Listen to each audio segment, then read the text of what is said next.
tape from last game, and kind of what are the areas that maybe stuck out that you really, really liked, even if they're some of the same, and what are the areas that you want to improve on before Drake comes into town? I think post game, I probably right after the game, I probably feel the same way I do now. Fairly clean game, offensively, defensively, in special teams. We didn't do anything to hurt ourselves, other than some situational football and some penalties that we look to address going forward. It wasn't necessarily a Monmouth thing. It was more of an Eastern thing. It was kind of self-inflicted, if you will, at times when you're up 4 scores, letting everything play out in front of you and kind of winding the game down, playing a little bit more situational football, stop the run. I don't know. I know I saw somewhere where the last time we had, about the same rushing yards against our defense was in Pocatello last year, which is a throw first, throw second, throw third outfit. So it was fun to see the defense fly around, give them different looks, albeit we weren't in position pre-snap most of the time, but we made ourselves in position most of the time post-snap. And so a ton of stuff to take away, good and bad. There were some really good things we took what they gave us offensively. I think our longest pass down the field was 25 yards on the sideline. Outside of that, I think our next longest pass is probably 15 yards downfield. But a lot of those passes end up being longer than 15 yards with run after catch. So we just kind of wore that outfit down. It was nice to be at home, nice to play in front of the home crowd, even though the students weren't there. It was a great crowd, and they gave us some extra juice in that 60 minutes of football. So enough to work on, as always, from week 1 to week 2. Most say got the most improvement from week 1 to week 2. Time will tell if that's going to be the case come Saturday. I think something you said in the offseason was you had the scrimmages later to get more in at that point in camp. Does that pay dividends out? Did you kind of see that in week 1 pay itself out there that first week? Or? Well, it's always that crystal ball, right? You always you may think and may lean into that and say, okay, well that's a great translation into game 1 because you have later scrimmages getting more put in this fall camp. I don't know if it's an exact correlation. It's easy to, it's a low-hanging fruit to be able to say, yeah, that's perfect. That's what we did. That's why we ended up playing fairly clean in the first game. I think there was attention to detail. I think there was intentions by all. I think there were some coaches coaching for the first time in Eastern polos, that it was just different, and a good different, that they were excited about the opportunity. Being at home obviously plays in that, playing on Thursday night, but I don't know, year to year, it just sometimes you feel really good going into a game and it doesn't work out. Sometimes you don't have the greatest practices going into a game and the game works out. So sports is finicky. We all know that, but it's a week-to-week basis, and we're on the right side of 1-0 last week, and we intend to prepare the same way and concern ourselves with us, but know the opponent in the process to know what we're trying to expose if given the opportunity. What's the emphasis specifically for Drake this week? Well, I think we got to understand they were 0-3 last year to start out, end up going 8-0 after that 0-3 start to get the playoffs, playing one of the toughest environments in the FCS in Fargo in the playoffs. Not an easy task. Their non-conference slate was North Dakota, Northwestern, South Dakota State, and then obviously the playoffs being North Dakota State. So their 4 non-conference were as tough as any. One was in the playoffs. They return a quarterback that's an all-league caliber guy. He's not scared to take risks. They return an All-American defensive end that will create havoc in the run game, but predominantly in the third down sector of things. The focus is really always going to be on ourselves, but it's a different type of outfit. It's more mobile quarterback. They'll get into some under center stuff, which Monmouth didn't do. We'll get some unbalance, we'll get some shift, we'll get some motion.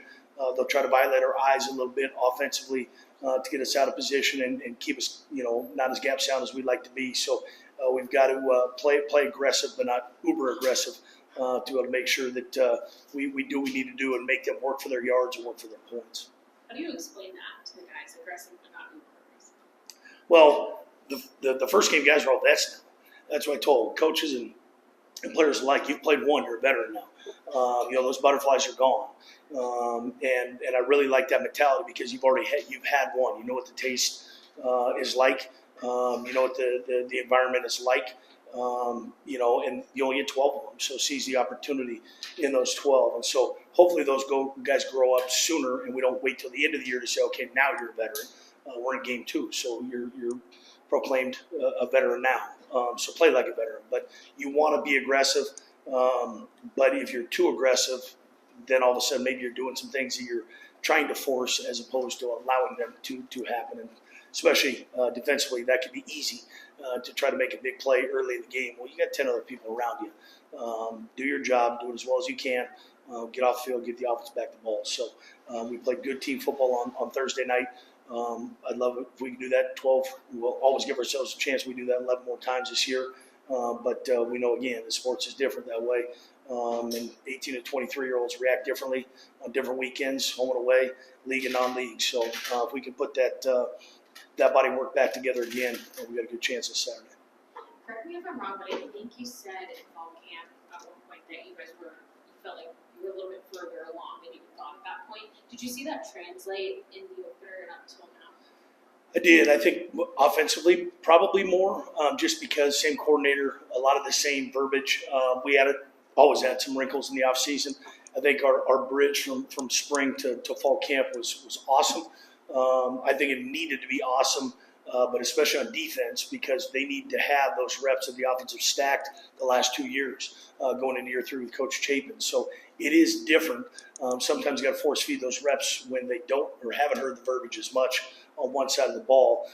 There was still a ton of things pre-snap that we can clean up and make life harder for the offense. But we were ahead of schedule, but it predominantly was kind of the offensive piece. Defense is still catching up. We're going to be a work in progress regardless. We play a ton of people on defense because we're a personnel-driven defense now. So it's not just going to be 14 guys that play the entire game and you're trying to pick the perfect call. So that's been fun to keep guys engaged, knowing that we're going to play probably 20, 25 guys every single game. And the offense that we're going against is going to kind of dictate, what your package or what your role may be. So guys attacked their role very well on Thursday. It was fun to see coming out of the gate that there weren't as many butterflies as I anticipated with some of those guys playing for the first time. You mentioned you try to get consistency out of 18 to 23-year-olds every single week. Does having the first 2 at home when you're not usually used to that help? I would think so, but having never done it, because Larry Weir told me the last time we had 2 FCS games at home is never in Cheney. So I wouldn't be able to compare it to anything.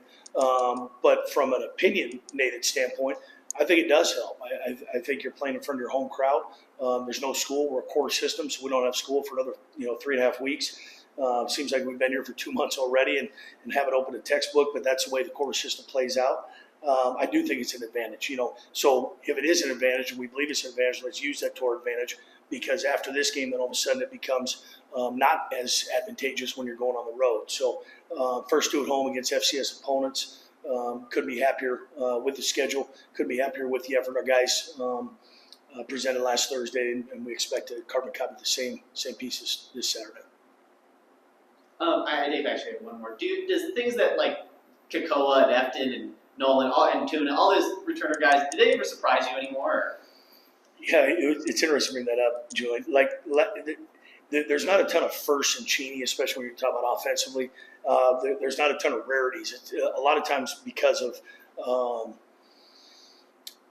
production the offense has had and individuals have had over the course of the last 2.5, 3 decades, there's not a ton of firsts or a ton of career bests or a ton of surprises. We see that in practice. It's kind of fun to watch it play out in games because you see those things. You hope it evolves into a game situation. None of those things are planned. It's all in the spur of the moment, catch and run, catch and stiff arm. I mean, Tuna out there played as physical as he's played in his career, and it showed on tape, probably more physical on tape than it was in person. So I think that's a direct level of confidence, being in this system, getting continual reps, and I think it feeds. I think 18 to 23-year-olds, it's, you do something, I want to do it that much better. And I think it's contagious in a good way when you're having some success. And so if we can continue to play complementary football, I think we'll enjoy a ton of success based on the preparation that we've put into place since January. Just what went into scheduling Drake, or what was that process like? Most of the processes are years in advance of the game. The short version is they have an open date. or we have an open date. We look for other teams that have an open date. Is it an 11-game season? Is it a 12-game season? How many home games do we have? Naturally, the Big Sky will have 4 home games every year. Ideally, 11-game slate, love to have 6 home and 5 away. Isn't always or isn't usually that case in Cheney.